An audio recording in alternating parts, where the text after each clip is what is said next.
Hello everyone, welcome to my YouTube channel. आप सभी का स्वागत है हमारे आज के इस वीडियो में। और इस वीडियो में हम लोग बात करेंगे एएलपी सीबीटी 1 एग्ज़ाम 2024 के बारे में। आपका एग्ज़ाम बहुत ही नज़दीक है, 25 नवंबर से एग्ज़ाम होना है। और मैक्सिमम स्टूडेंट के सामने फ़िलहाल एक प्रॉब्लम ये आ रही है कि जब भी वो मॉक टेस्ट लगा रहे हैं 30-35 नंबर से ऊपर उनके नहीं जा रहे हैं। मेजॉरिटी ऑफ स्टूडेंट के मेरे पास ऐसे मैसेज आते हैं जिनके साथ ये प्रॉब्लम है। अब इस प्रॉब्लम के पीछे के रीज़न तो बहुत सारे हो सकते हैं, लेकिन ये अंतिम 15 से 20 दिनों में आप इन रीजंस को कैसे कम कर सकते हैं वो मैं इस वीडियो में डिस्कस करने वाला हूं। बहुत छोटा सा वीडियो रहेगा हमेशा की तरह, कोई प्रमोशन नहीं है इस वीडियो में, इसलिए इस वीडियो को अंत तक जरूर देखें। और चैनल पर अगर नए हो तो चैनल को सब्सक्राइब करना ना भूलें। तो देखो, यहाँ पर कुछ मैं रीजंस आपको बताऊंगा, कुछ टिप्स दूंगा अपनी तरफ से जो आपके बेहद काम आने वाली हैं। सबसे पहली बात तो, जैसे आप कोई मॉक टेस्ट लगा रहे हो, क्योंकि अब देखो होता क्या है कि एग्जाम के टाइम पर, जब एग्जाम में 15 से 20 दिन बचे, तो लास्ट में कोई टॉपिक वगैरह करने की जरूरत नहीं होती है, सिर्फ आपको प्रैक्टिस करनी होती है। अभी तक आपने जो पढ़ा आपको वो चेक करना होता है कि कितना आपको आता है। मॉक टेस्ट आप लगाते हैं, बहुत सारी वेबसाइट्स अवेलेबल हैं। अब देखो, सबसे पहला तो पॉइंट ये है, अगर लास्ट मोमेंट पर आप मल्टीपल वेबसाइट्स पर या मल्टीपल ऐप्स पर टेस्ट लगा रहे हैं तो ये बिल्कुल गलत है।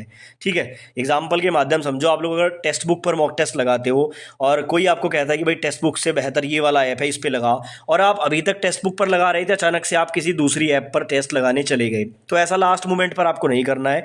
ये करना होता है, लेकिन ये एग्जाम के टाइम पर नहीं करना होता है। एग्जाम से पहले अगर आपने किसी एक एप्लीकेशन के टेस्ट लगाए तो आप अपना लेवल चेक करने के लिए दूसरे एप्लीकेशन पे भी लगा सकते हैं। बस लास्ट मोमेंट पे ऐसा मत करो। होगा क्या कि सभी ऐप्स के या सभी वेबसाइट्स का जो लेवल होता है ना, जो भी उन्होंने मॉक टेस्ट बना रखे हैं, वो लेवल डिफरेंट होता है। मान लो आप टेक्स्ट बुक पर लगा रहे हो, टेक्स्ट बुक का लेवल अलग से है, आप उसी लेवल के टेस्ट दे रहे हो आप रेगुलरली अपने टेस्ट को एनालाइज कर रहे हो और उसमें आप लोग सारी चीज़ें फाइंड आउट कर रहे हो, क्या वीक है क्या स्ट्रॉन्ग है, और अचानक से आप दूसरी ऐप पर जाओ।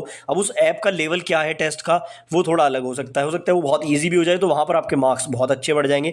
लेकिन इससे आपको करेक्ट ये मालूम नहीं चलेगा कि आप कहाँ स्टैंड कर रहे हो। या जिस नई ऐप से आप टेस्ट लगा रहे हो वो बहुत डिफिकल्ट है, तो आपके मार्क्स गिरेंगे और आपका यहाँ पर मोटिवेशन कम होगा। तो लास्ट मोमेंट पर सबसे पहला काम तो ये नहीं करना है। जिस वाली ऐप से भी आप टेस्ट लगा रहे थे वहीं पर आप लोग प्रैक्टिस करो लास्ट मोमेंट पे भी।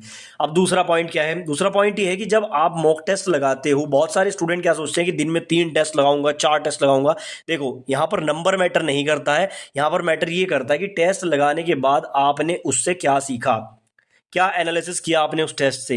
मान लो आपने आप एक फुल लेंथ मॉक टेस्ट आपने लगाया, अब आपने देखा यार मेरे तो 30-35 ही नंबर बन रहे हैं, और अगले दिन फिर से आपने लगाया, फिर आपके ये 30-35 बन रहे हैं। अब आपको क्या करना है, आपके अगर नंबर नहीं बढ़ रहे हैं तो उसका कारण फाइंड करना है। वो कारण कैसे फाइंड होगा? वो एक ही टेस्ट या 2 टेस्ट से ही फाइंड हो जाएगा। आपको ये देखना है कि पहले टेस्ट में आपके जो क्वेश्चन गलत थे वो टॉपिक आपको नोट डाउन कर लेने हैं अपनी बुक पर, नोटबुक पर। ठीक है, दोबारा अगले दिन आपने टेस्ट लगाया या दूसरा टेस्ट लगाया, वहां पर भी आपने कुछ टॉपिक फाइंड आउट किए जिनके क्वेश्चन आपके गलत थे। अब आप एक चीज नोटिस करना, 3-4 दिन तक जब आप ये काम करोगे तो आपके कुछ कॉमन टॉपिक्स निकल कर आएंगे। यानी कि वो कॉमन टॉपिक वो होंगे जिनके क्वेश्चन हर टेस्ट में आपके गलत जा रहे हैं, तो वहां से आपको वो टॉपिक पकड़ना है कि भाई ये वाला टॉपिक मेरा वीक है। अब आपको क्या करना है, अगर आपके पास उस टॉपिक के नोट्स हैं तो अच्छे से जाकर एक बार उन नोट्स को रिवाइज करो। अगर वो टॉपिक आपने नहीं पढ़ा है तो कहीं भी शॉर्ट नोट से या बुक से थोड़ा सा हिंट लेके वो टॉपिक थोड़ा सा रिवाइज कर लो। अब रिवाइज करने के बाद आपको क्या करना है, उसी टॉपिक का चैप्टर वाइज टेस्ट देना है। क्योंकि देखो होता क्या है कि आपके टॉपिक वाइज टेस्ट भी होते हैं, टेक्स्ट बुक में भी हैं, सभी में होते हैं, तो उस टॉपिक का आपको अलग से टेस्ट देना है, 20 क्वेश्चन का, 50 क्वेश्चन का, और 2-3 टेस्ट आप उसके लगातार लगाओगे तो आपको मालूम चलेगा कि वो टॉपिक आपका अब कवर हो गया है। मतलब कि उस टॉपिक के जो वीक पॉइंट्स थे वो आपके कवर हो जाएंगे। तो लास्ट मोमेंट पे 15 से 20 दिनों में ये काम आपको करने होते हैं। आपको अपने छोटे छोटे टॉपिक फाइंड आउट करने हैं, उनको रिवाइज करना है, और रिवाइज करने के बाद उनके टेस्ट लगाने हैं। मैं गारंटी के साथ कहता हूँ, इतना काम अगर आप कर लेते हैं, उसके बाद फुल लेंथ टेस्ट जब आप लगाएंगे ना, तो उस टॉपिक से क्वेश्चन गलत होने के चांसेस बहुत कम हो जाएंगे। ये एक बहुत ज़्यादा इंपॉर्टेंट चीज़ होती है लास्ट मोमेंट पर।